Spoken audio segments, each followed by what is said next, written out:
Penembakan yang dilakukan oleh militer Israel atau IDF telah menewaskan 3 warga Libanon Selatan. Adapun baku tembak ini terjadi usai berakhirnya gencatan senjata antara Israel dan Hamas pada Jumat 1 Desember 2023.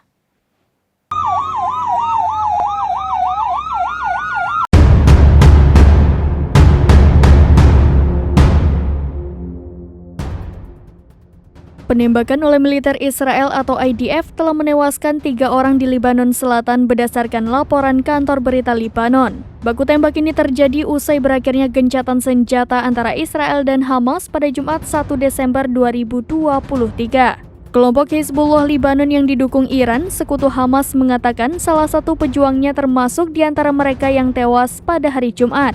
Dikatakan bahwa Hizbullah telah melakukan beberapa serangan terhadap posisi militer Israel di perbatasan untuk mendukung warga Palestina di Gaza. Tentara Israel mengatakan artileri mereka menyerang sumber tembakan dari Libanon dan pertahanan udaranya telah mencegat 2 peluncuran.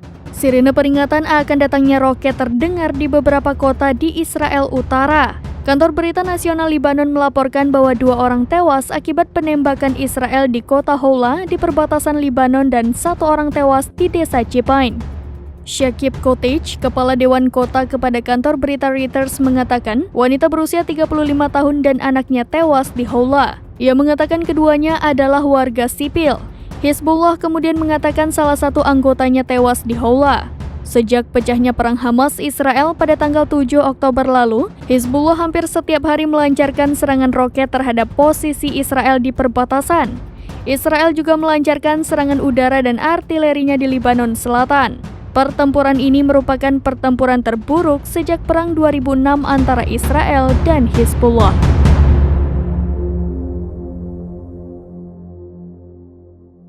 Demikian informasi terkini Syedaralun. Saksikan terus berita lainnya di kanal YouTube Serambi News, website dan Facebook serambinews.com.